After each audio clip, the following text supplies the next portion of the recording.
sommes le vendredi 16 juin 2023 et venons juste de dépasser le cap de la moitié du mois de juin et de l'année 2023. Nous bénissons le Dieu du ciel et de la terre pour tous les vivants et souhaitons beaucoup de courage aux familles visitées par la grande faucheuse, notamment la famille Zebekolo Ayos, la famille Piso Samuel Alimbe. Toutes nos condoléances. Ceci dit, revenons à notre matinale de ce jour qui va inaugurer une réflexion pointue sur la criminalité financière dont les auteurs sont des hommes d'église. C'est pour le dire, un tragique classique si tragiquement ordinaire et qui fait des émules, tant il règne une sorte d'impunité déstabilisatrice autour de certains gourous. La République entière n'est-elle pas en danger quand un milieu exemplaire et de grandes références morales, instrument de prestige du Cameroun et de l'Afrique, la vraie église du Cameroun et ses missions à l'étranger est sous le feu de quelques individus au passé sulfureux et au présent pas moindre, se baladent avec une sérénité déconcertante dans les services publics pour avoir des appuis politiques et administratifs et s'aimer la terreur au sein d'une église qui leur a tout donné. Pourquoi des dysfonctionnements graves constatés ça et là au bénéfice de certains personnages, pasteurs, qui en liberté provisoire sur caution suite à des actions établies, ou avocats sans aucune constance juridique, ayant perdu toutes ces batailles judiciaires au prétoire, mais réussissant à contourner les fourches codines de la justice ou à ralentir les procès en instruction contre lui, avec des faits de violence inouïs, avérés et documentés.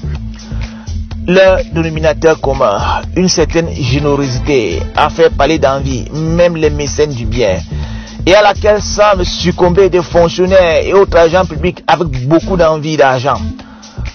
D'où proviennent ces sommes énormes qui font chanceler les hommes et influent les décisions au détriment de la loi et du bon sens?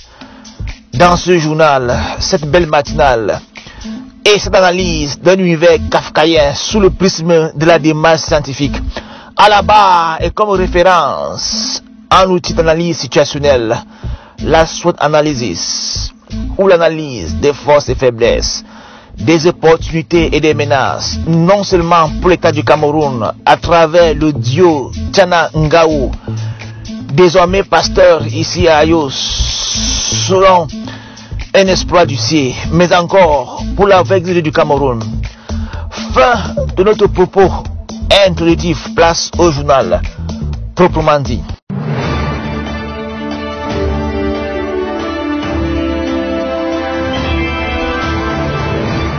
Notre analyse factuelle va s'intéresser à trois institutions, à savoir la justice, les forces du maintien de l'ordre et l'administration territoriale, et va s'achever par l'interpellation d'une autre institution, l'ANIF, ou Agence nationale d'investigation financière.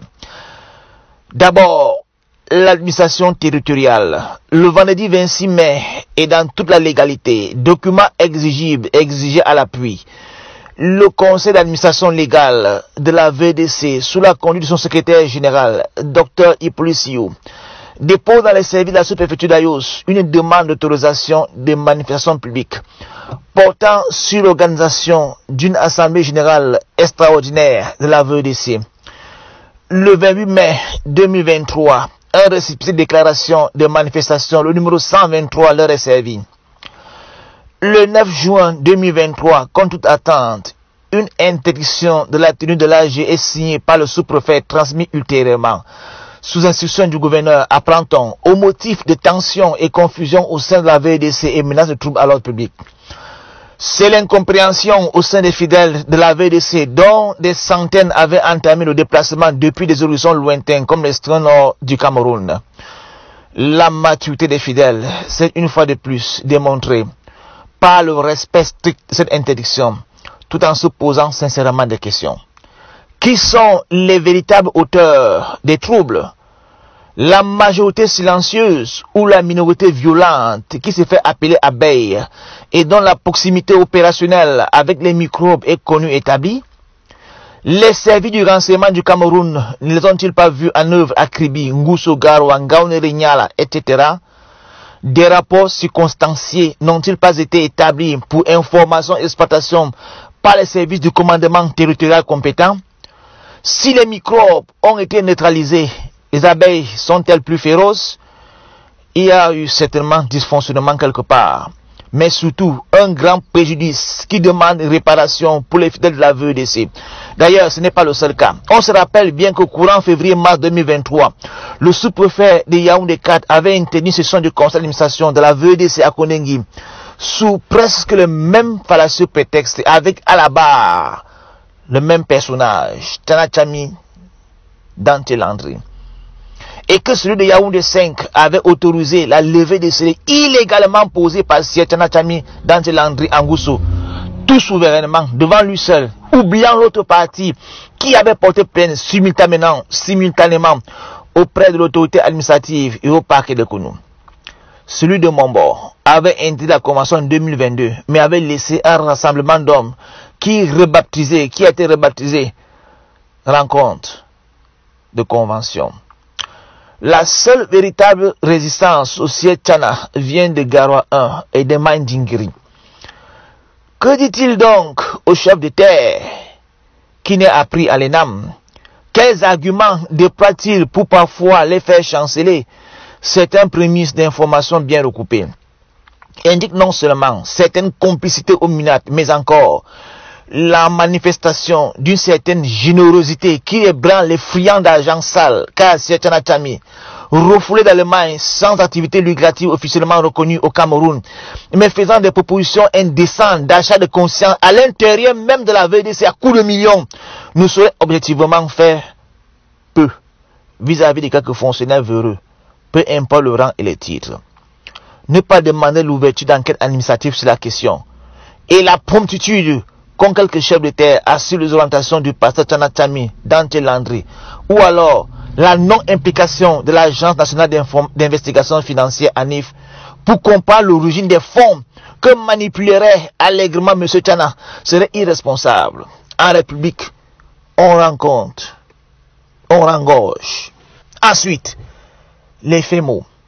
Le cas le plus illustratif, pathétique à souhait, est celui du commandant des brigades territoriales de Garoua 1, qui a séquestré 5 citoyens camerounais, des fonctionnaires parmi lesquels, sans motif valable, puis confrontés aux pressions diverses, s'est mis à balbutier des motifs bizarres, du genre séquestration de gendarmes, tentative d'assassinat du pasteur Tchana Tchami Dante Landry et bien d'autres balivernes qui ont laissé le commissaire du gouvernement auprès du tribunal militaire de Garoua, Pantois. Leur relax et abandon de poursuite après un bref séjour à la prison centrale de Garoua n'a été que justice. Enfin, la justice. Si l'on peut s'étonner du fait qu'après avoir refusé par 3 fois de déférer aux convocations du commissaire central numéro 2 et que le procureur de la République de Donkoti n'ait ordonné le déférement des méchants de Niala qui ont saigné et orchestré le bain de sang de Niala, cité parmi un certain avocat ex-gestionnaire de toilettes Ambopi, Ngaou Gilbert et son parent, le pasteur Tchana Tchami Dante Landry, qui continuent de s'aimer le trouble ci et là et sont célébrés par certaines jeunes personnes comme des modèles. On peut tout de même applaudir le professionnalisme de la justice qui par 2 fois a dit le droit sur les questions où elle a été saisie. C'est le cas du juge des référés de Ekounou qui a annulé un PV qui sentait la fraude à des milliers de kilomètres. Celui de l'AG du 13 février à Mombo, sur lequel le pasteur Tchana s'appuyait pour surtout proclamer PCA de la VDC et responsable général. Et celui d'Akonolinga, du 13 juin 2023, où sous le fallacieux prétexte de PCA, il a demandé au juge de donner une annulation de l'AG d'Ayos et a obtenu en guide de réponse personnelle une condamnation à ses dépens. Chers auditeurs, fidèles auditrices, pour procéder maintenant à une analyse pertinente et scientifique de ce qui précède à l'aune de la SWOT analysis, c'est un instrument d'analyse. Nous allons nous intéresser donc aux faiblesses, aux forces, aux opportunités et aux menaces. Les faiblesses de l'État du Cameroun face au duo Tchana Ngaou. L'administration territoriale qui lui a été presque entièrement favorable jusque-là. certains collaborateurs du MINAT, certainement à son insu, à l'insu de monsieur le ministre, et jusqu'à des rangs assez élevés et insoupçonnables, ont fait faire servir ces désidérata. Il a même fallu de peu pour qu'ils en fassent le PCA de la VDC. Il a certainement été assez convaincant envers eux, au point de leur faire risquer leur carrière professionnelle. Mais c'est un grand danger, voire une malédiction volontaire, que de manger de l'argent des veuves et des orphelins, de la sueur des enfants de Dieu. Les 30 pièces de Judas Iscariote ne lui ont servi à rien du tout. Si quelqu'un se reconnaît, donc dans ces magouilles, inutile de jouer au serein, car la chicotte divine frappera inéluctablement. Les faiblesses de la VDC, c'est l'attentisme et la lenteur dans les actions et un certain manque de détermination. La force de l'État du Cameroun, jusque-là, c'est la justice, avec deux verticales, on ne peut plus clair, avec M. Tana, soit comme demandeur ou alors comme défendeur. Il a été condamné dans les deux cas par le juge des référés.